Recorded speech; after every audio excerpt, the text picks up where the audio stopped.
Welcome to Slayerfest 98. I'm your host, Ian Carlos Crawford, and joining me is my lovely co-host, comic book writer, Stephanie Williams. Hi, Stephanie. Hey. Do you want to introduce our lovely guests? I sure do.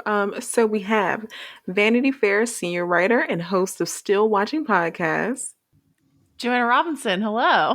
Hi, Hey, Joanna. Hi. And we also have former writer of Wonder Woman and current writer of Absolute Carnage, Steve Orlando. Hi. Hi, hey, Steve.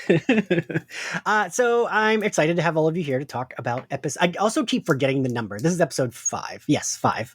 I think because originally when I put it in my schedule, I put Loki as only having 5 episodes, so I keep thinking this is 4.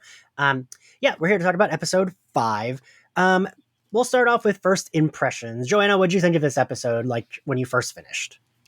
I thought it was really fun. I mean, I think it was a fun way to pummel us with Easter eggs and all sorts of other things like that. I think the momentum on this series has been up and down a bit. And this one felt at least like there was a clarity of momentum. There's like a ticking clock on things, like an evil cloud is going to eat us if we don't figure out what to do. So there was at least that going on.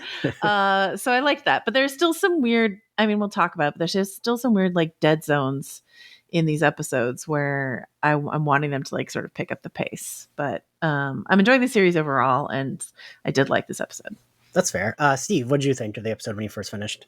I would agree. Like, I think all like across formats, as they just said, like there always seems to be a struggle with pacing, whether it's a 13 episode Netflix show or a 6 episode Disney Plus show. But that said, yes, I do think that things have picked up nicely, and maybe I was hoping for like some sort of amazing gotcha appearance in the final seconds to tee us up for the final episode next week. But I was very happy with what we got. And I think, it bears saying for me too, like what's become acceptable or interesting in the mainstream is so wild to me as a comic reader, and shows like Loki and shows like Legends of Tomorrow, which are basically the same show plus or minus camp, really show me that like every week. When I was a kid, I never thought I'd be talking to the people that were throwing me into lockers about the multiverse and time variance, and yet here we are, and I think it's a beautiful thing, especially on display in this show, because we have a show that has mainstream buy-in, but we also have the Thanos copter and Loki is an alligator. Yes. Stephanie, what did you think of this episode? I think about the same. It's those doggone dead zones. And I'm glad, Joni, like you called it that, because I'm like, I haven't been able to like articulate what it is about the episodes that for me, there have been moments that I like really, really love. And then others where I'm like, okay, so what are we doing? Or like, I'll like not pay attention and I have to like rewind because I think that I missed something.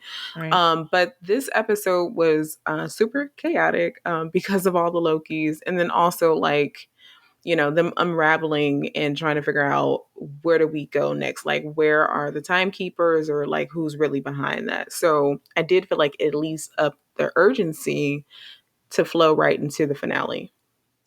Yeah, I agree. I kind of agree with all of you. I think like you said, Steve, I was expecting a little bit more of like a cliffhangery punch at the end, and was a little surprised that we didn't, at this point, I'm not even, Joanna, I'm going to ask you about theories in a second, but okay. I'm not even sure what I'm expecting, because I do feel like, Joanna, I know you at least are familiar with the magicians. I kept thinking of when Margot is like, the fairies are all around her, and like everything that goes wrong is always a fairy's fault.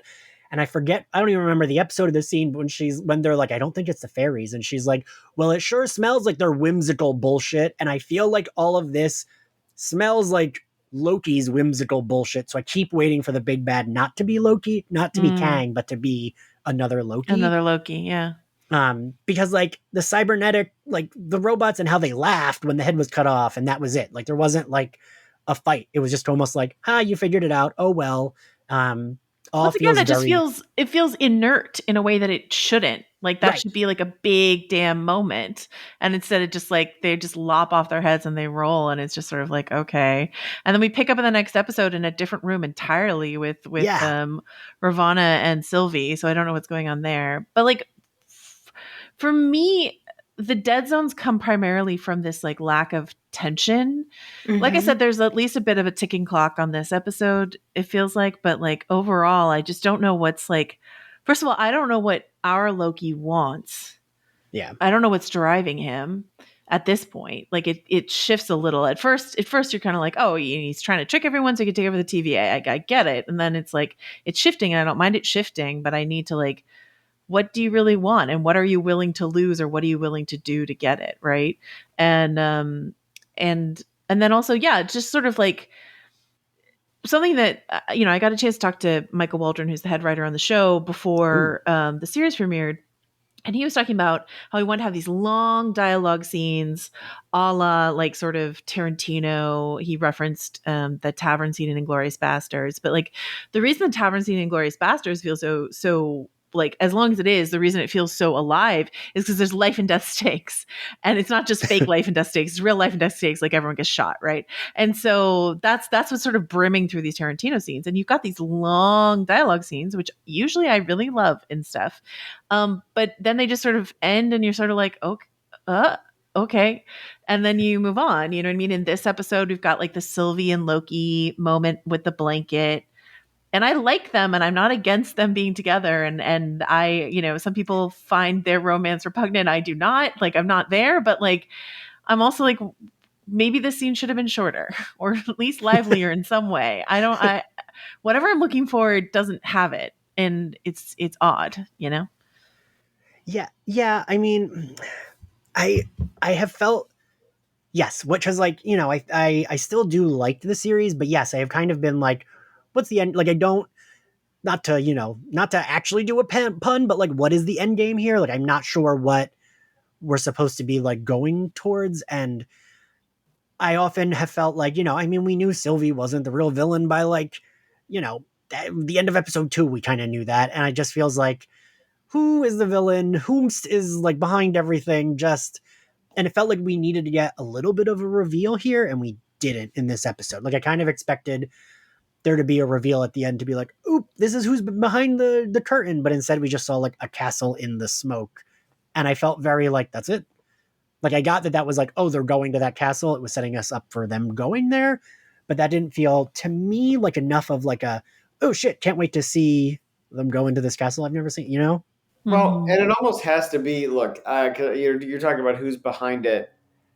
I mean, I shouldn't say it almost has to be, because there's been plenty of sloppy fan service across all superhero movies. But like, at this point, if it were Kang, if it were anyone but a Loki variant or original recipe Loki, somehow, no one would, no casual viewers would care. Like, if you do Kang at this point with no foreshadowing that Kang is a thing, right?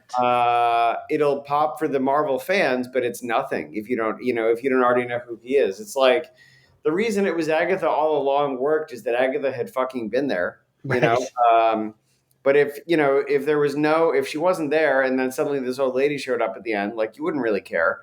And so like, I feel like they've kind of backed themselves in where it's got to be. There's only a couple of reveals I feel like that will feel earned, which isn't to say they're not going to do one, and also that's the themes of these shows. I think they vary. I shouldn't say the themes. The narrative goals of these shows vary. So we're saying, what's the end game, but it's all kind of one show. The Marvel movies and now these TV shows, which are essentially just extended movies. For all we know, their end game is just introducing this big character that's going to be a macro villain. And I think that might still be okay for fans. Like, I guess I'm wading into dangerous territory here, but like, we're essentially watching, these a giant serialized TV show. Like everybody loved Avengers Endgame, myself included. But if you look at it as a movie and a story in of itself, it's barely a story. It's an act 3 for 20 movies. Uh, Yeah. and I think that that's fine because everybody's invested. So on one hand, I can look at this and say, yeah, it's got to be someone we've seen before. It's got to be someone related to Loki at this point. But on the other hand, like that's only if we're talking about the way a traditional story works. That has a beginning, middle, and end in one sequence. So that's those are my thoughts about the end of this episode. But it could, for all we know, yeah, it'll be Kang, and the last line will be him saying, "I'm Kang. See you next summer." See you at the multiverse. Peace. Stephanie, do you think Kang will show up? I mean, maybe. Like the last two, like WandaVision and what is it? Right. The black guy with wings and the fat guy. With that, like to just act like the comics, I just have not read them and they just do whatever. But it's also the fact that I don't know if Marvel is gonna want to pull a okey doke and then spin around and do like a reverse flip and then it ends up being Kang anyway. So at this point, I still like, and I think too, that's probably played a role in why I don't know if I care. Who's the big bad of the whole Loki thing? Because even the stuff with the timekeepers or whatever, I'm like, I know that was going to be a fake out. So if it's Kane, that's nice. It'd be great to see, Jonathan Majors show up in his stockings. I'd be thrilled. I'd be absolutely thrilled if Jonathan Majors shows up. But like something, a comparison that someone made to me that I thought was really smart is they were like, I agree. I don't think it can be Kang for exactly the reasons that like Steve laid out. Because I had a listener, I do a podcast about Loki, and I had a listener email in and say like, there's been all these clues, like fans will be really pissed if it's not Kang. And I was like, who do you mean when you say fans? Because like, you mean someone who knows comic books and has been on Reddit all season? Yeah, I get you. But like, what about the most of the people who are watching the show who aren't those people? They're like, Kang who? Like all these breadcrumbs don't mean Kang to them. So like, it's not going to be that. But someone said to me like, what if it's like the end of the first Avengers film where yes, Loki is the villain or someone connected to Loki. Mobius is the one that I have my eye on, but whoever, like someone that we've been seeing all along. But in a post credits, the way that Thanos shows up in Avengers, we get Jonathan Majors. And I'm like, I wouldn't be mad about that. Like Kang could be in a post credits, but I'm also not going to hang my hat on that because we all thought Doctor Strange was going to show up at the end of WandaVision and he was supposed to, and then didn't. And so like, you never really know what Marvel decides they're going to want to do, at any given moment. I mean, that's true. And at this point, because like, I don't know, the three of you probably get this too. Like all of my targeted ads, especially if I open Facebook, are always for like this Marvel theory. And it's always like a site I've never heard of that doesn't end in .com that I'm not going to click, but I'll see the headline. And so like, I can gather what they're getting at most of the time. And I can't remember if I pulled this from that or if I thought of this myself. I really can't at this point, but I feel like the way they'll introduce Kang is that he will be like the same way that I'm pretty sure we know at this point that Sylvie will be the MCU's Enchantress, that their way around it will be that maybe Jonathan Majors is playing a variant Loki and Kang is a variant Loki, because Kang technically is a different version of Franklin Richards in the comics, right? So like, is that right, Stephanie? I mean, Kang is Immortus, that, and like 4 other people, so I believe it's safe to say. But so you know what I mean? Like about Rama Tut, there's a lot of yeah, he's like all the important people. That's Kang is whoever you need him to be in any given moment. Whoever you need at the moment. But exactly, that's another reason why I feel like I would be fine if Jonathan Majors Kang is just like a Loki variant. I mean, right? We've seen they don't look like Tom Hiddleston, so it's totally like in the realm of possibilities that a variant could be Kang. And because Kang has had other aliases, I mean, it would be a while before he would be able to be Franklin Richards from an alt universe, right? Because we're not getting the Fantastic Four for a while, and I'm assuming we wouldn't get Franklin for even longer.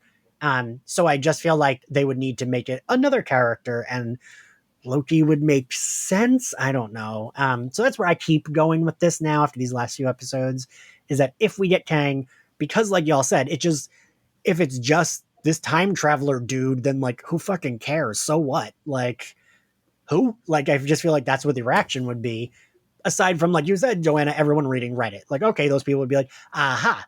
But like, not, I think of like my friends at work who aren't, extremely online, that like would be like, what the fuck, Yeah, exactly. I mean, it's the same thing that happened with WandaVision, where everyone's like, well, all the clues were there for Mephisto. I was like, right. For you, but you're not normal. I'm not normal. I spend time on Reddit. I, Joanna Robinson, am not normal, and I appreciate that. You know what I mean? So. I mean, that's like a big symptom of like the modern style of puzzle box television, though, right? Like it becomes less. I mean, it's ironic you guys mentioned Lost, which I think was one of the first shows that did that. But like a lot of the times, I feel like, especially in the superhero genre, we get content that is based less around character and story and more about just like some sort of core mystery, which again, like it can be exciting, but I feel like there's not a lot of repeat value, or at least not as much, because once you find out what's in the box, whatever it is, there's not necessarily a lot to hang that series on. So I don't know. Like, yeah, I mean, I felt that way. I was actually glad, for example, it wasn't Mephisto, because yeah, like what we got was actually something you could watch again. It was based around real characters making real choices, and not just a pop for people who, again, are, well, I'm not on Reddit either, so I can't say that, but fans, fans of the lore outside of television and film. Right. I mean, the four of us are still extremely online. Like I've looked at some of the comments on Reddit about my podcast, and I would not suggest ever doing that to anyone. No. I don't know why you did that. No. There was a whole Buffy thread I read that was like, has this person even watched the show? And I was like, what the fuck do you think? Do you think I haven't watched it, but I made a whole podcast about it? But so yeah, I don't recommend that. But I have I'm not as well versed in Reddit, but I still I don't know, I'm always online. I'm always reading about shit, and I'm always looking. I think if WandaVision taught us a lesson is we shouldn't do exactly what I said I'm doing, but we all still kind of do it. Because I remember going into Stephanie, I remember us talking about it. We kind of thought oh, maybe Agatha, okay, it was her, but there's someone else that she's working for. But there was nothing else, right? That was it. We hit the wall of it was Agatha all along, and there was nothing more to look into, but we kept looking for it, and it was not there. Okay, but so getting into the episode itself, like you said, Joanna, we start where it ended, but we, for some reason, are in a different room with Sylvie and Ravonna. We get a quick, what is it? We learn about the black smoke. The Lokis are that's Alioth. We got to get out of here. Which, if I hadn't read Brett White's 18 Things You Might Have Missed in this episode, I had no idea Alioth was an actual kind of character in the comics. I thought that was another thing where I thought, oh, they're going to get to there and there's going to be a villain in there, or maybe a hero trapped in there. But no, it was just speaking of Lost, it was just a smoke monster. There was nothing more there. I think you mean Galactus, circa Rise of the Silver Surfer. I did think of that. And how do you remember how it was oh, you can kind of maybe see Galactus's helmet in the smoke, but there was nothing there. So Ravonna is what did we think of Ravonna here? I felt I don't think she's 100% in on it, but I think she's in on it in the way I'm still on board, even though I'm they're putting a blindfold over me about telling me what's going on here. I think she's still very much wants to be in charge of the TVA, but I don't think she was lying about not knowing everything, right? I agree. The reason I agree with you, because, I don't trust Ravonna, anything that comes out of her mouth, right, at this point. And that's fine. That's how it should be. But they have that scene with B-15 where B-15 is sort of reading Ravonna, right? And I don't think you have that scene unless B-15 is right, Yeah. And so she's saying, because otherwise, why does that scene exist? And so she's saying oh, you want to know who's in charge of the TVA because you feel betrayed and stuff like that. And so then that to me means that there are things Ravonna still doesn't know about what's going on, I think. Stephanie, what'd you think? Actually, what John so yes, that which made me think, so like, okay, so like, what are we doing here? And then if Kang is going to show up, how does that play into it? Because this is why I don't want to think about the comics, because like they have a really messy relationship in the comics. But um yeah, I don't know. I just don't know. Like, I'm sorry, Loki has been such a weird watch for me because WandaVision and Falcon and Winter Soldier ruined me before we got to this. Like, I wish this would have came second. I almost wish this would have been. It was. I feel like Loki, then Falcon and Winter Soldier, then WandaVision might have been the better order, or Falcon and Winter Soldier first. Yeah, I mean, it really has, right? And I also I'm like, I get worried about spoilers, but then there really isn't much. Like, right? I don't know. Like, I saw everyone talking about Alligator Loki before I got to watch the episode, but like, all right, it was not really a spoiler. I already saw them. Yeah, so, but yeah, I think, yeah, that's what I'm thinking with Ravonna. I don't know that we're going to get the, like, I don't know that we're going to get the connection between her and Kang here. I mean, Stephanie, you taught me who Ravonna was. I didn't even know who she was till you taught me. Like, you and Brett were, like, telling me who she was. So again, like, when I think I'm well-versed in comics, I'm like, who the fuck's this character? But so, I'm sorry. That's why it messes with me a little bit trying to figure out, like, so how much does she know? Or does she know anything at all? And it's just all a show, but I don't like, maybe that's why I've been trying to pay a little bit closer attention to her relationship with Sylvie. So I went back to like watch the episode prior, and I'm like, yeah, I still don't know like where like, hell, maybe she's the big bad. I don't know. But okay, so we get them talking. She wait, so I forget if we get her and yeah.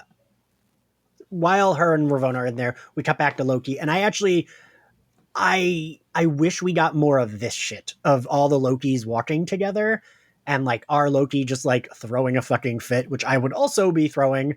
And he's kind of like, the line he says, "I suggest we take a breather so I can ask several thousand questions," is a very good Loki moment, and I love that he's being a fucking brat.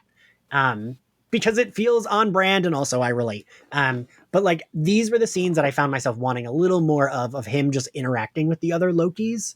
I enjoyed that, and I felt like our time with all these other Lokis was like a little too brief, and I hope they can somehow come back in the finale as well.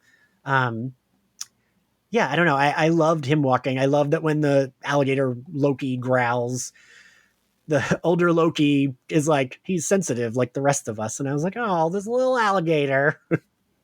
We learned Kid Loki killed Thor, which I was expecting Kid Loki to be more like the comics one, where he's more like the good one and just like kind of like shitty, but good. And so that was already something different, right? Well, I mean, the thing that I will say is we don't know what Thor was like in his universe. Maybe Thor was a real asshole in that reality. I mean, Thor is generally, I mean, Thor is a canonical asshole often. It's true. It's true. There'd be no enchantment on the hammer if he was just a chill dude. He was just a chill guy. But I was happy to see all these Lokis. I don't know. I really enjoyed the dynamic there. I liked that boastful Loki felt, I mean, he was holding a hammer that looked like Thor's hammer, but he felt the most like Thor, like in like speech and like the way he was acting and the way he was dressed. I don't know. I liked all this shit. So they're going to a hatch, and we pass by, as Steve mentioned, the Thanos copter, which I genuinely gasped when we saw that stupid fucking helicopter. Because I was not expecting that reference. Stephanie, do you want to tell everyone what that's a reference to? No, because I don't know. Because you know what I was thinking? It was like Thanos's tour copter or whatever, like after he took over. But no, that is the one thing I don't know. Yeah. Wait. Steve, do you know? Oh, well, I mean, it's not. It's his. I actually forget who he debuted, and I want to feel like in his debut he was fighting Spider-Man or something, like very much Spider-Man and Hellcat. below his current stat, though Hellcat, all-timer. How dare I? God, should have put her on a book that I wrote. But anyway, Hellcat 2099. Anyway, All right. yeah, no, I mean, like that's just his little branded helicopter. So you're actually not wrong, right? Like his initial debut, he was sort of still a See, cat. you know what? You He was still unearthed a memory. I did dastardly. know. You unearthed a memory. I did know what it was. You did. I just can. Yeah, that's probably why I thought it was a tour thing. Okay, well, And see, it's just become kind of like a punchline, right, Ian? Like similar to Doctor Doom getting beaten by Squirrel Girl. Yeah. It's just one of those things we accept has happened. Because I didn't know this, but there was even like a joke about it in like a vaguely recent Deadpool story from like 5 years ago. Like Deadpool finds the copter, so it's like still, which I didn't realize. I thought it was just from the 70s. So I like that it's like been a running gag for a while. But yeah, such a weird freaking thing to reference. They go down in the hatch. Joanna, I feel like I'm saying all these lost terms, Hatch, not hatch, intentionally, right? No, I mean, there's a smoke monster, there's hatches. They say 2 lost episode titles in this episode. Both the head writer and the director are Lost fans. So yeah. Oh, really? Yeah. It's a Lost episode. That makes sense. For sure. All right, so they do enter a hatch. Spider buggy, but it's coming. They enter the hatch, and we see. It almost felt like a cartoon. Like it reminded me of like Simpsons Treehouse of Horrors, the way you're going down the dirt and you see like things in the dirt, and you see Thor's hammer, and you see Throg, who is Thor Frog, which I had to look up. I had no point of reference other than knowing that was like I've seen that image. I didn't realize it was like some dude who turned himself into a frog to help his wife, who was then worthy and yielded the hammer. I thought it was just like maybe Enchantress or Loki turned him into a frog for a minute, but that was not the case. It was a weird nod, but I liked it. And then we cut back to the TVA, and Ravonna is basically just stalling here. But again, I do think some of it was honest, like of what she was saying. She's still stalling Sylvie because she knows all the guards are on their way. But we get more of Miss Minutes, who I know this isn't original because I've seen a lot of people saying it on Twitter. I'm definitely starting to think she's a lot more, what's the word I'm looking for? She's a lot more, she's not just like this like computer program. Oh no. Oh no, right? Of course not. No. Not at all. Joanna, what do you think of her? Oh yeah, insidious, Miss Minutes. I mean, it's not. I don't think we're gonna get an ending where it's like Miss Minutes sitting on the throne of that castle, Chronopolis or whatever we want to call it. But I definitely think that she is. If she had a mustache, she would probably twirl it in the finale. That's what I would guess. Because even like. She interacted a little bit too much with Ravonna for it to be like, oh, she's just this like program. And I mean, I remember from, what was it, episode 2, when Loki asks her, are you a recording or I forget what else? And she says, a little bit of both. So yeah, I definitely think there's like something there. But again, Miss Minutes feels wacky and it goes into the wacky thing. Like that's some whimsical bullshit, having a talking cartoon clock that's like a little sassy and has like, you know, the voice of Tara Strong. I don't know. So the Minutemen enter. I will say I thought it was very corny when Sylvie's like, I do have one good memory, and then prunes herself. I'm not buying the Sylvie Loki. Look, I think that it was rushed, but it gives me the Masters sleeping with the Master vibes as a Doctor Who guy. Yes, so yes, I can't say totally. Like I'm totally off board with it. Stephanie, I heard some sighs. Because, listen, self-love, sure, absolutely. But their relationship has been giving me Life with Derek. And I don't know if y'all remember that on Disney. I don't. It was a show, or maybe it wasn't Disney, but anyway, it was a show called Life with Derek, and the brother and sister, like it was a family, like they were a married family. They joined that way or whatever, the stepdad, stepmom, whatever. And that is what their relationship has been giving me. And I know it's not supposed to give that. And it's just really throwing me, because also, I don't know, like people have said like it makes sense that Loki would develop, I don't know, a heart for another version of himself. But I don't know, like something about it is off. And I don't mean it like in a creepy way. I just mean in the way that they've developed it. That it's not giving me what I think they wanted to for me to care that Sylvie would do that. Right? Yeah. I don't know. I also just like the idea of them being able to be friends. Like, I don't know. We don't Yeah. need to like shoehorn a romance in Well, here. There's not enough time. it's because Loki is this non-binary character, and then to like I don't know, like present Sylvie in the way that they have, it takes him out of that a little bit in some way. I don't know how. I've been trying to work on how to articulate this because it's something about this relationship that is not ringing very true to his character for me. And I think that's why I haven't been able to connect with it. I think it's a performance issue. Because I think maybe that's what it is. I mean, I will say from my view, the more I've been thinking about it, the more I think it's a performance issue. Where like I love Tom Hiddleston. I love Tom Hiddleston as Loki. He hasn't done much else that I thought was extraordinary. And what's true about Loki is that he is a great supporting character and and a fantastic foil for Thor and all that sort of stuff like that. When you put him in the leading man position, you're asking, and in this show, you're asking him to carry a lot of like deeper emotional stuff. And I felt it in like the first episode when he was like watching Frigga's death and stuff like that. But with Sylvie, I'm not sure I'm feeling it. They're telling me that it's there, but I'm not sure I'm feeling it. I feel like I am getting stuff from her. I think Sophia DiMartino is bringing something that I just don't know that Tom Hiddleston has, that sort of soulfulness to him the way that I think she does, the way that I think Owen Wilson does, So this is why I think if they would have played the relationship a little bit more like, I don't want to say like a bratty sister, older brother type of thing, or maybe even put it where he is essentially having a similar relationship that he had with Thor, a little bit with her, like that type of dynamic. But and it's just, again, and it probably is the performance. You're right, because if he was able to match her energy in that way, then I would feel very differently.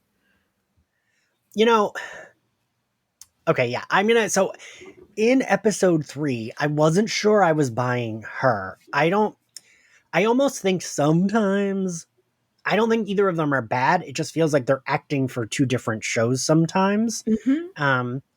He feels very MCU. He clearly is an actor with like a background, but acting in the MCU. And she feels like, and I say this, and I loved Doctor Who until I gave up on it. She feels like she belongs in an episode of Doctor Who. And I don't think the 2 of them are meeting in the middle there, because at first I thought it was just I didn't like her acting style, but I don't think that's the case anymore. I think it's just they're not meeting somewhere and it's just not there. So like at the end when they're sharing a blanket, I'm like, ugh, I think I kissed. Gross. Like, even though it's like nothing wrong with it, but it just they also don't feel like 2 Lokis, right? They don't feel like 2 versions of the same character, I think. And I think that could be another issue, is that we're like, but they're supposed to be the same character, but they don't. I don't know. Did the Doctor Who thing, does that land for you, Steve, at all? Well, you're not wrong. I mean, I think the insight that like Sylvie, like, yeah, it feels like we didn't see her be mischievous enough before she became vengeful, Yeah. Mm-hmm. Like, and so I could see that. And then there's of course the different name, which, yeah, like it is probably, I don't know, like that. I mean, again, all fans have to do is go on Wiki to see that that's the second Enchantress. Right. So I don't know, like, I don't mind. I think it's very in character, as you said, for Tom Hiddleston's Loki to only be able to fall in love with himself. But much like everything else, like, do I feel that it's been earned? It feels rushed, for sure. But that's, a question of, I suppose, did they bite off more than they could chew for 6 episodes? I mean, like Loki never had this moment of reform, really, especially the version that is in the show, since it's really the guy from 2012. And so, yeah, like, I don't know. In some ways, it feels like this whole show should have been about his face turn for the first 6 episodes if it was going to happen, because it kind of happened pretty fast. Yeah. Yes, we know that he cares about Frigga, so that maybe that's the trigger, but he was only kind of less of a dick after she died in the mainstream Marvel movies. So it feels like they needed to support it a little more. Joanna, and you have tweeted this, and you are correct. They have tried very hard to make the least important ones, the less emotional ones, the least important Marvel movies, very important retroactively. I feel like Thor Dark World, they've been doing a lot of work to make that movie way more important than it was. Yeah. And I can remember even seeing it in the theater. Hands up, I don't hate the Thor movies. I actually dislike Ragnarok because I think it changes the character too much. But I think the first 2 movies are like enjoyable. But the second one, just like, there's no stakes. And when she dies, it feels like, okay, whatever, mom's dead. And everyone just keeps going. Sorry, but what's wild about that is that the thing that works best for me in Thor the Dark World is Loki's despair over Frigga. And then, like, I completely agree with Steve. He's not much less of an asshole. There's still trickstering and betraying and all the stuff that happens. Like, Loki is not betraying people enough. He's not causing enough mischief. He's not like Thor Ragnarok I do like because it's a comedy and it's fun, but they're trying to give Loki his Thor Ragnarok by stripping him of everything, right? Like they stripped him of his costume, of Asgard, of any other character that he's ever interacted with in the MCU other than Sif in that like one sequence, And so they're stripping him down the way that they stripped Thor down in Ragnarok. But what remains is not as compelling as what remained in Ragnarok for Chris Hemsworth to get to be a comedian. Because I mean, I actually buy Loki's face turn in Ragnarok much more because he's still a self-serving asshole. Like he's doing the right thing for the wrong reasons in that movie. He's because he still wants to be on the billboard at the end. And yeah, no, it feels like they're just. I mean, again, like. I'm a cynic, and I feel like on some level, you can see creators saying, "Well, people know that he became less of a dick in the other movies, so we can make it happen here." As long as we pay lip service to it. But then again, I'll retract all my words if he kills Sylvie and sits on the throne at the end of the show, and it's all, or she kills him, right? I'll be eating my words if this ends with a giant betrayal. Yes. But, Ryan Houlihan said that in our last recording. He was like, I really hope they go like absolutely bananas with this. And like, I mean, his theory was he wanted Crocodile Loki to kill all the Lokis and him be the MCU's Loki. But he was like, that the show's not going to like change the status quo too much, which he felt kind of lowered the stakes. And I kind of like, especially going into the finale, I'm like, oh, we already killed the old Loki. The kid Loki ran off. Like we already kind of like back to just Loki and Sylvie. And yeah, I do. Yeah, I've been wondering about that. But so Ravonna goes, I mean, you mentioned it before, Joanna, she goes to see B-15. We get that scene of like, B-15's kind of like, how are you not saying like, fuck this place? Like the TVA lied to us, and Ravonna's kind of like, what do you know? Like, just like, Ravonna's just like looking for info. And I will say, I appreciate we're getting a villain that isn't like, I don't know.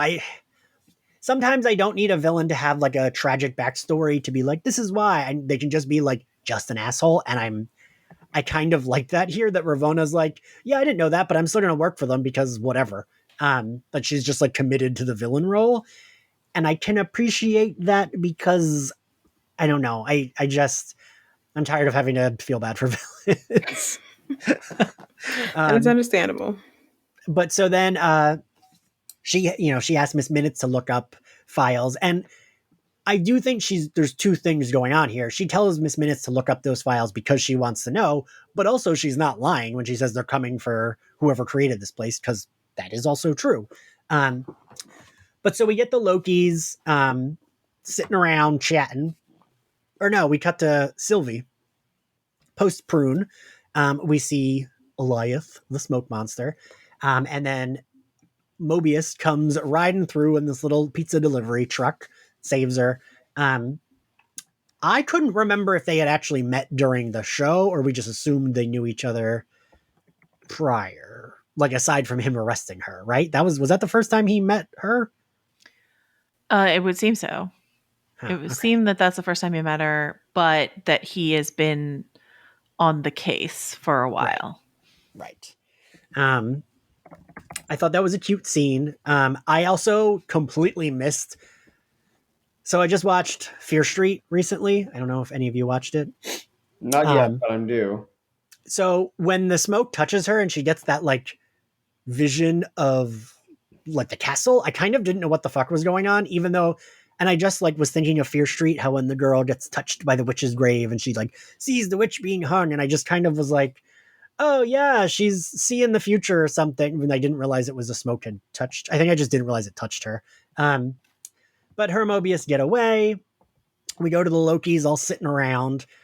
And I like that Kid Loki was their leader, which I didn't realize till boastful Loki betrays them. And Tom Hiddleston is doing, because Tom Hiddleston is usually the one annoying the people, right? But I like that he's the one being annoyed, and it's all by other versions of himself. And he's just kind of like exhausted by it. We do see, I thought this was an interesting tidbit. Behind old Loki, there's a video game, Polybus. Mm-hmm. Do any of you know what that is? Because I didn't know what it was. No. Mm-mm. It's like an urban legend, right? Yes, like a mind control video game that like didn't actually exist, but like people said it did, and that's what they said it was called. So that's what's sitting behind a lot of the stuff, I guess in the series in general, has played into like urban legends, because the ship that they see is also part of an urban legend as well.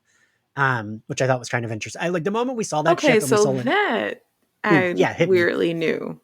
Oh, you did? Yeah, but see, I had no idea. I just was like, they're showing a name on that ship. I bet this is like from a thing. And then I only knew it because old boss that I had was an extreme conspiracy theorist. So, in order to take our lunches, I would listen to her ramble for 30 minutes and then be like, okay, I'm going to lunch now. Oh my God, I need to use that strategy in future. Amazing. But so what's the thing with the ship, Stephanie? I know I forget. I looked it up, but like it didn't, people said it disappeared, but it didn't, right? Yeah, it well, I don't know, it might have, but no, like it disappeared. It was like part of the, or somehow related to the Manhattan Project or something like that. But yes. And you know, it's in another dimension with a bunch of other things. So it's just because like they also did the reptile thing, which was very questionable that they decided to do lizard people. But yeah, wow, okay. What is the name of what? I keep Katie Heron. Is that who is right? Am I making her name Kate up? Heron. Okay. Kate Heron. Yeah. Uh-huh. I see that she probably subscribes to the Gaia Network. Well, I mean, I love the stuff they're doing, the USS Eldridge, the Polybus game, the DB Cooper. Doing DB Cooper, exactly. Like that's fun. Yes. And this show should be more of that. More time fun hijinks is what this show should be. So. And I thought that's what we were gonna get too. Yeah, exactly. Because I thought that Pompeii thing was cool. I enjoyed that. Pompeii was fun. Like, just take me on a tour of urban legends and conspiracy theories through time and explain to me that it was Loki all along, and I will be delighted by it. You know what I mean? Yes, we have some revisions on the show, please, before the finale. So I like all that. I like Loki kind of tells him he's going to go out on his own because he gives this like St. Crispin's Day speech, and then it kind of falls flat and everyone's like, no, we're not doing that. We've tried to kill Eliath. That's not going to happen. He goes to leave the hatch. Loki, is this where wait, now I think President Loki is waiting, which it took me a minute to realize before the fight started that everyone with President Loki was also a variant of Loki, right? Correct. Mm-hmm. again, I said this at the top, but like I couldn't believe how little time we spent with President Loki. He was in every trailer, and he comes down and his hand gets bitten off very promptly by alligator Loki. And then like a big fight ensues. And again, Tom Hiddleston being annoyed at like all these versions of himself is very good. Like I really, that is something I enjoy. And if we could have gotten more of that, fortunately we just get this short scene. And I liked that Kid Loki and the crocodile, like give me that series, because the two of them, I like that he immediately goes to the crocodile, he picks him up and he runs away with them. Like that kid is laser focused on the crocodile, and me too. I'm like, yeah, save the crocodile Loki. Tom Hiddleston Loki and old Loki and Kid Loki escape. He says they need to go find Sylvie. Cut to Sylvie and Mobius. They're arguing. I did think it was interesting, the argument they're having of whomst was working for the greater good and whomst was not. They're kind of like, well, no, I was doing it for the greater. Well, no, I was, and like, you both did questionable shit. But although I keep going back to Joanna, your theory of like, what if Mobius is our Agatha and he's been there the whole time, but he's actually knows what's going on. No, I just have questions about Mobius. Like, I think it's very telling that they haven't given us his backstory yet. I don't know. Steve, do you have any questions about Mobius? Or are you fully? You think he's I mean, fine? I'm sort of along with for the ride with Mobius because, as I said, this is kind of from an era that I was not reading a ton of Marvel. So it's funny. I love the character in the show because Owen Wilson is so approachable, and I feel like I would have a hard time buying evil Owen Wilson, right? Like he's Steve Zissou's kid, right? So it would be challenging for me. But if it does happen and he pulls it off, I'll be there. Like I'll be there for that. Right now, like I'm so connected to his like nice guy, I just want to ride a jet ski performance. I'm either setting myself up for the fall if he ends up being a giant dick, or I just won't buy it. But no, like the funny thing is, like, yes, of course I have questions, but again, like it's weird. Like so much of it's rare that there's something I'm not familiar with the characters on, and this was a little pocket of stuff I hadn't read. So yeah, like my inclination is that there is probably some dark secret there, and if there is, I'll be excited because for once, I don't know it, and if there isn't, I find him to be a pretty complete and interesting character, though I would want to know why, like, it does feel like there's a reveal as to why he's taking on these hard luck cases like Loki, like he can't be the only person with a heart at the TVA. So having said everything I just did, I do feel like we got to find out a little more about him. That's fair. Yeah. Stephanie? I don't know. It's just, I mean, no, like seriously, because like this entire series, I've really just been like, I'm just showing up every week and I'm just watching the thing. I don't even think I've bothered to speculate because I'm just scared to. Because like I don't want to, like I don't want to be so wrong. I'm scarred so many times. Oh, you mean you don't want to be so loudly wrong like we all were in every episode of WandaVision? I'm so scared. God, I feel like we even were I feel like you weren't as often as I was for Falcon and Winter Soldier. But okay, so when Sylvie has the idea to enchant Eliath. Loki has the idea to, what does he say? Just like get it. He wants to like get on the other end, right? That's his plan, I think. Mm-hmm. I lost something here in the plot where I don't know how, do they bring that ship, the Eldridge? Do they bring it into their Lost Void world, or does it appear? No, it appears. Yeah, it appears. Okay. I thought it was a time reset or some, right. Yeah, it's TVA the same. Still doing their job. Yeah, it's the same lighting and sort of magical effect as when they prune other things. So it's the sort of pruning effect. Because Kid Loki had that little like what looked like a remote control car remote. What the hell was that? It was obnoxious that it came out of nowhere and they never explained it. At one point he's like, a car is coming this way. I see it on this device that we haven't bothered to explain what it is. And like, you don't have to hold my hand through everything, but you can't have like this kid have this big device that tells him things and not give me some kind of clue as to what's going on. That's what it was. Okay, because I rewound it and was like, wait, I forgot. When does he talk about the device? But I guess okay. I feel better knowing that you're telling me that I didn't miss something. He just was suddenly holding a device. It's a fact. But so they're all going towards Eliath. We watched the Eldridge ship come, and I was surprised at how brutal it was when it was like killing the people, because it kind of was like we didn't even do the Marvel like disintegrate, turn to dust. It was like we kind of saw their skeletons, like the rest of their body was being like pulled off or like melted off or whatever. Yeah. Which was, for them. And Joanna, I'll have you know, even before I asked you on for this episode, it says the smoke monster eats them all and then leaves. Lost is fucking shook, because it's all I can think of with this monster.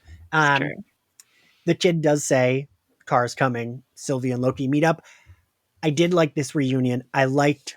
This is shit I like when it's like, I go back to, and I've referenced this so many times, but like Scream, how in Scream 1, Gale and Sydney are not friends. In Scream 2, when they see each other after the killings start, they like have a very awkward hello. And in Scream 3, they hug. And it's like, yes, this is earned because these characters have been through a lot of shit. I was really glad that Loki didn't hug them, but was like excited to see them. Like he ran up to them and then just kind of awkwardly stopped, right? He didn't do the excited, touchy feely, because like they don't have that relationship yet, because they've also known each other for what, like maybe 3 days at this point. So I liked that. That's like a better beat for me emotionally that makes sense than like them sharing a fucking blanket at the end. So Loki like is excited to see them, blah, blah, blah, blah, blah. They like, he tells Sylvie not to attack the other Lokis.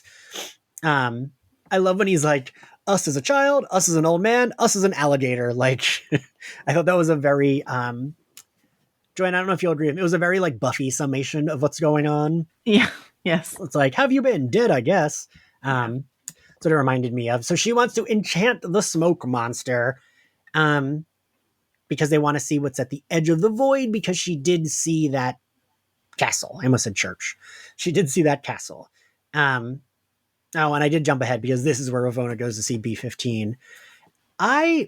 Do we think B-15 is going to come back into play? I mean, she's the only like of the Minutemen that we keep going back to. And I kind of like, I feel like that actress is so good. I almost wish she could become the MCU's version of, insert hero or villain or anti-hero here. Because also it's nice seeing like a bigger woman get a role like this, that like she's still a badass and she's still a fighter, and I don't know. And I mean, she was great, and she was one of my favorites in Lovecraft Country. So right. I hope we get more of her. I hope it's not like, well, she's in that jail cell and she's one of these TVA people and we're done with her. I don't know. I kind of feel like fair, she could be anyone, right? We don't know her real name. Yeah. Or did I miss that? No, we don't. No, you're totally right. And like someone at one point was like, I want her to be of a Thor variant. And I was like, I mean, I don't think that's what's happening, but I would love that. But yeah, Wunmi Masaku is like incredible in everything she does. But also his house, so good. Lovecraft Country, so good. But Sasha Lane is also incredible, and she was there for like a nothing sort of thing. So I kind of feel like they will, actors will say yes to, it's like when they put Emma Caulfield in WandaVision, and we were all like, obviously she's something because it's Emma Caulfield, and they're like, fuck you, nerdos, and they were like, nope, you know what I mean? So I think that Wunmi is just here to do this. That's what I kind of think. I guess you're right. No one's saying no to that paycheck.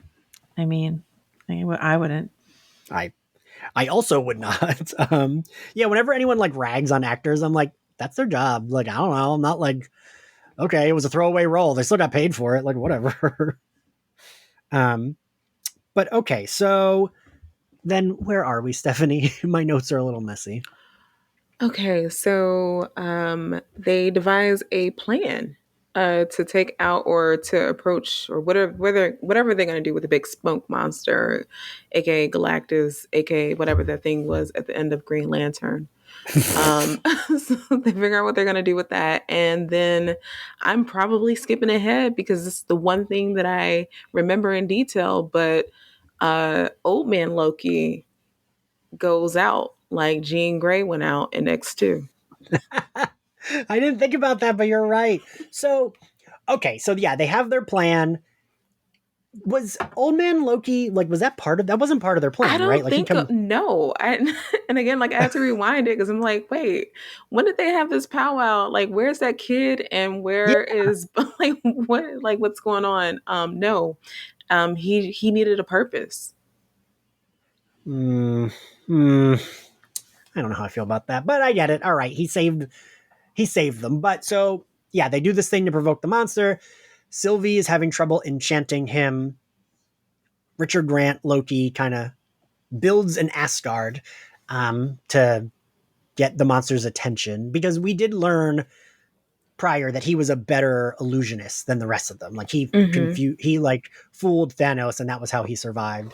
I actually thought his story was pretty like intriguing. I liked the fact that they didn't even like the timeline wasn't actually disrupted till he tried to step off the planet he isolated himself on, because technically everything else is the same. If everyone thought Loki died by Thanos, then like, all right, we're good, right? Yeah. But it was just him like leaving the planet, because then it's like, oh, something changed.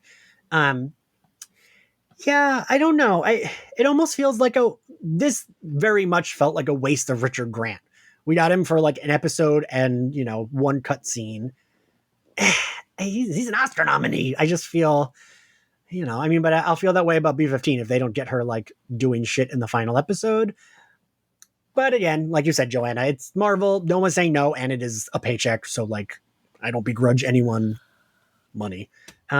Yeah, I mean, I wouldn't say it's a waste of Richard E. Grant. It's less Richard E. Grant than I would want, but it's not like they gave him nothing to do, because I thought he was really tremendously good in this episode. Like far and away the best part of this episode was him talking about like missing his brother, him talking about how they were all broken, they could never change, even like small physical comedy bits he did with the cape. Just like, I think he made a meal out of everything, which is what Richard E. Grant does professionally.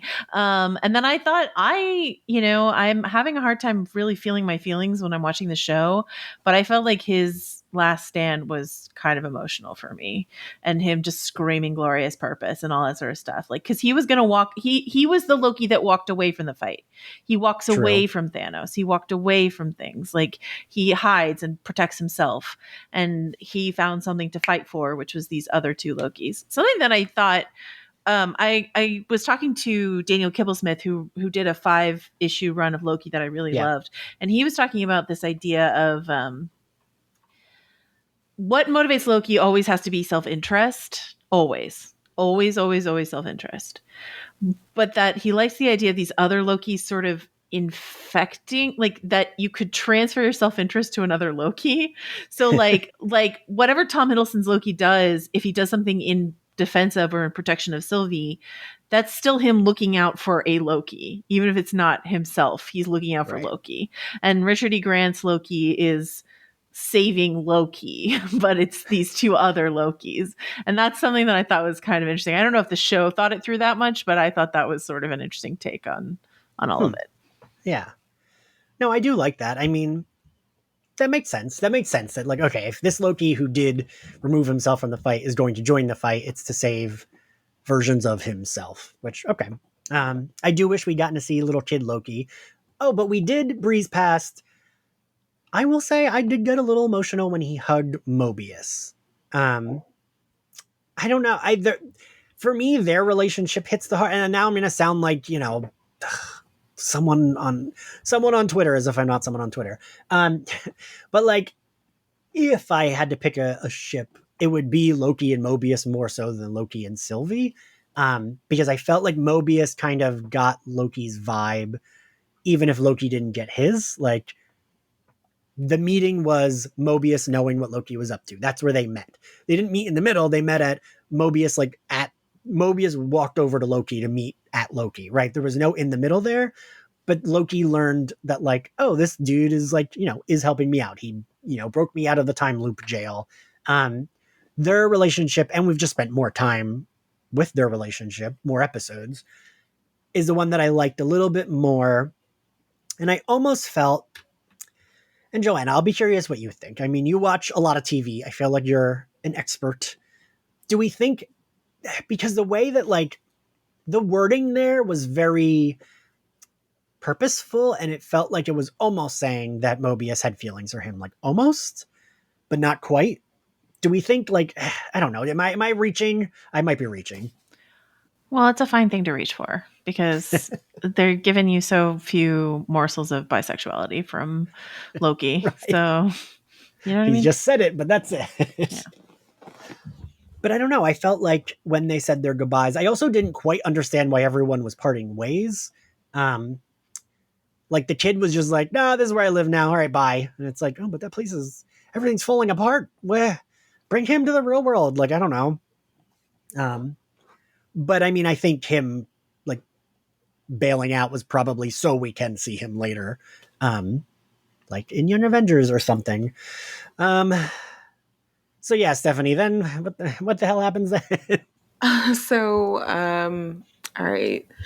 So Jean Grey Loki dies, and right. Then Loki and Sylvie they join hands, and they're somehow able to for her to enchant this big smoke monster, which I didn't understand how that was supposed to work. Right. Me neither. I won't ask. It's fine. But also, imagine. So if she got stronger because she was holding hands with another Loki, like imagine what they could have accomplished if they all would have held hands. Right. When that happened, that maybe that castle isn't there anymore. But yeah, like that whole thing, I'm like, great, but I just didn't. Just like, okay, like you let the kid leave, like... right? He's gone, and now you're gonna go do this, okay? And then they just leave it at the castle too. Like I thought we were at least gonna get like a boot. Yeah, right. I did anyone or I fast forwarded through the credits because I was like, where's the cutscene? And nothing. Yeah. Steve, how did you feel about this ending? No, I mean, like I said, I expected them at least, 10 more steps into the castle. And then, yeah, I mean, if it was me, like, old man Loki is there being, what took you guys so long or whatever, but whoever it is, like you at least see like a hand gesturing, good Lord.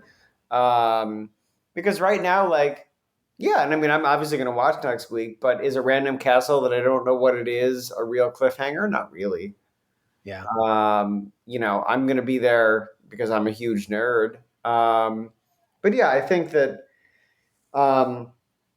you got enough to come back, but it certainly could have been tied up a little stronger. And also, by the way, yeah, like the way that they beat Elioth or Elion, whatever its name is pure comics nonsense. That's the answer. Like, you're reversing the polarity on the flux capacitor of that motherfucker, and that's how they beat him. Because like, we haven't that's not how they've shown enchantment to work throughout their own show previously, where at best she can like negotiate with people's memories, but suddenly now it's just mind control and she can dissipate a giant smoke monster. So well, she was able to mind control like B-15 and all those other people in the Rocks cart and stuff like that. I guess that's true. They just went out of the way for when she was trying to find out the information from that one to make it clear. They like did a lot of work to show that it's not as simple as like Xavier going in and being like, now you're right-handed or something. Right. You know what?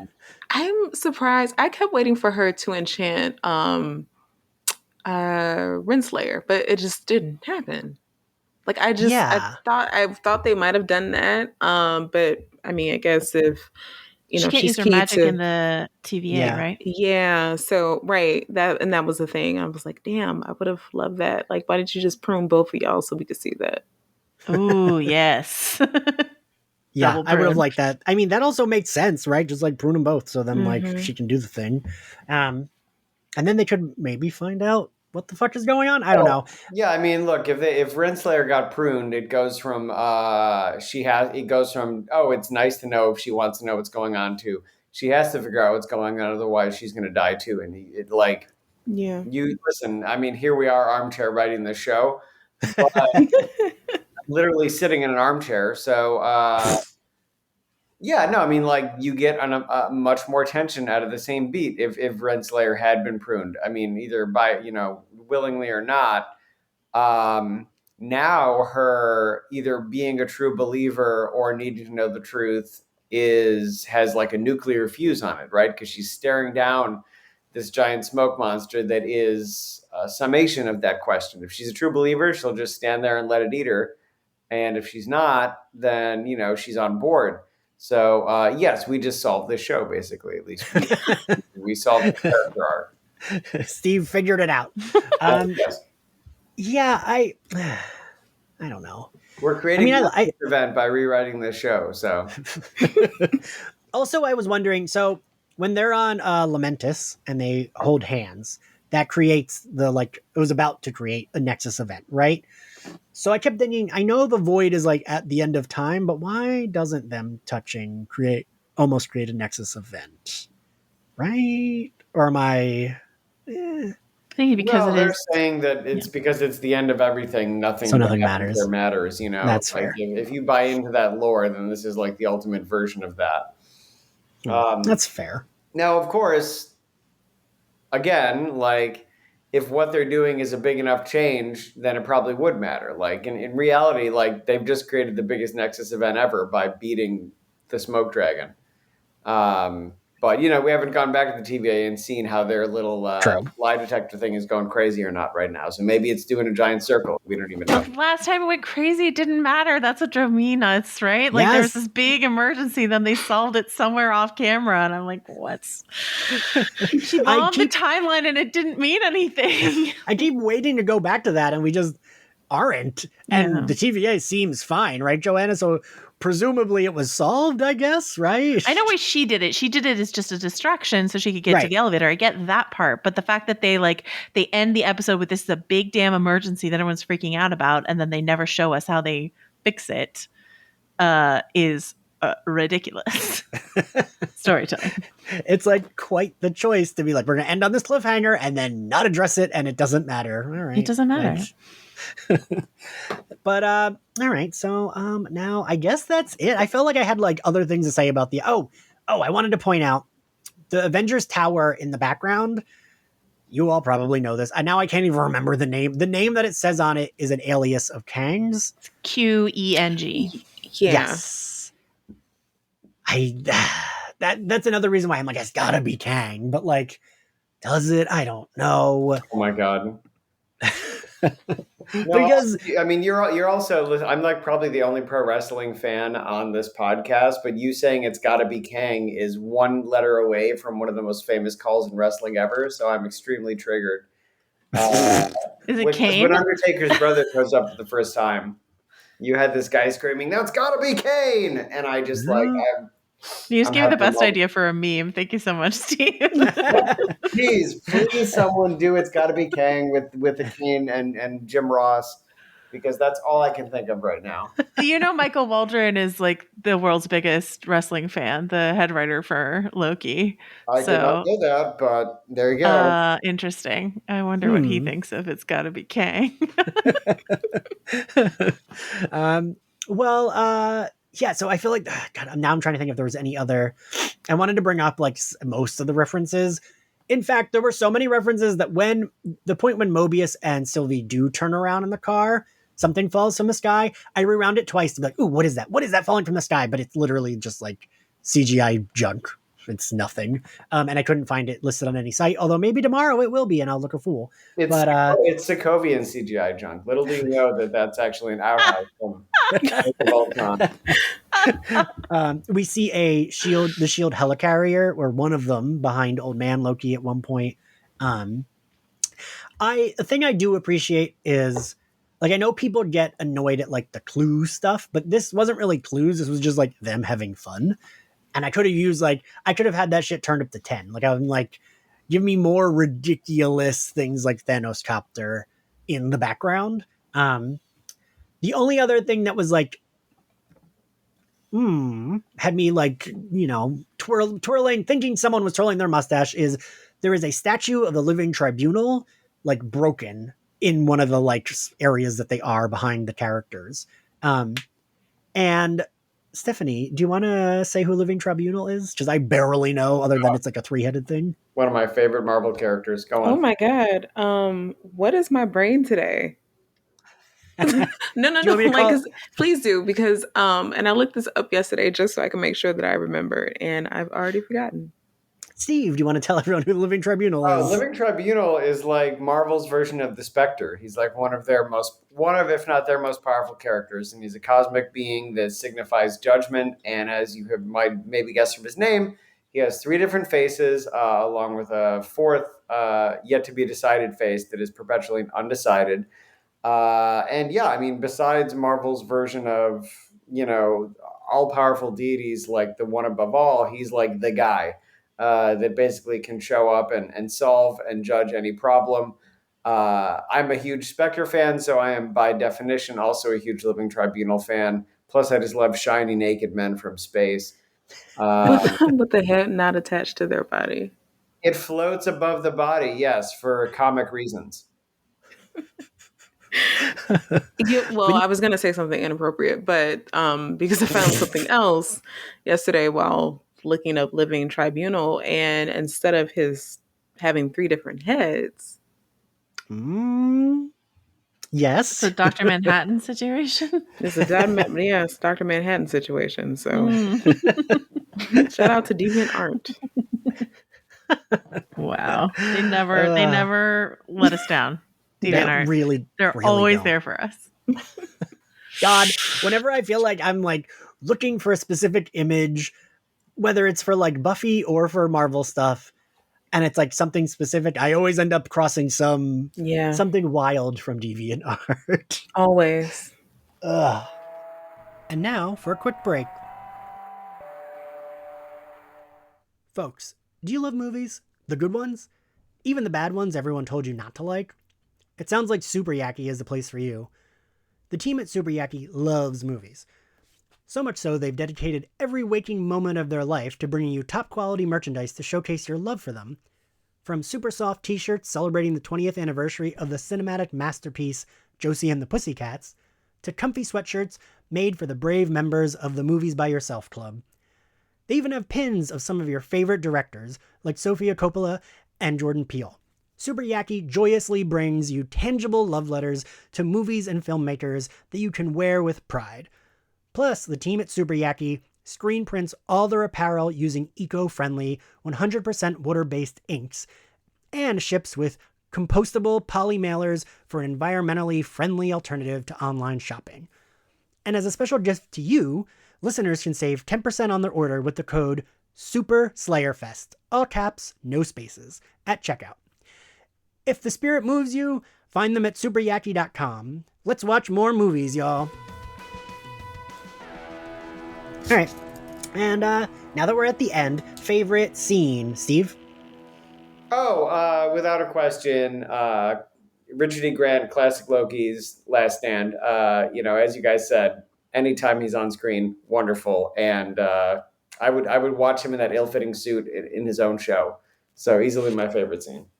All right, Joanna? I have to, yes and Steve. Stephanie? It's the Loki brawl. Okay, that's fair. That's kind of my favorite scene. It's just I love Tom Hiddleston being annoyed, but also I gotta say I just love everything with Crocodile Loki. He reminded me of, so I've mentioned this before. I grew up with a pug, and whenever animals are just like chilling and like just looking at stuff, it reminds me of my pug, because he like was very nosy but didn't like doing activity, but just like to see everything, like to know what was going on, but also didn't like to get up from his bed. And the crocodile was giving me those vibes, so he was my favorite. He was the MVP for me. What grade do you give this episode, Joanna? A B. Steve? I'll generously, I'll be the Megan Thee Stallion of this show and give it a B+. All right, Stephanie? I give it a B. I think I'd give it a B+. Thank you all for joining us. Thank you all for listening. If you like the podcast, you can find Slayerfest 98 on Apple Podcasts, Spotify, YouTube, and other corners of the internet. You can subscribe to our Patreon, which gets you access to My Nudie Judy, which is a sex talk video series, bonus episodes of Slayerfest 98. We're currently going through Harley Quinn, and really help support the podcast. And if you want to follow us on social media, we're at SlayerFestX98. If you want to follow me, I'm at ENX Carlos. Joanna, where can everyone find you? At Joe Wrote This and on VanityFair.com. And Steve, where can everyone find you? I'm at the Steve Orlando on Twitter and Instagram. And Stephanie? At Steph I Will on Twitter, and you can go to whystuff.com to check out my stuff. All right, cool. We'll see you all next time. Bye.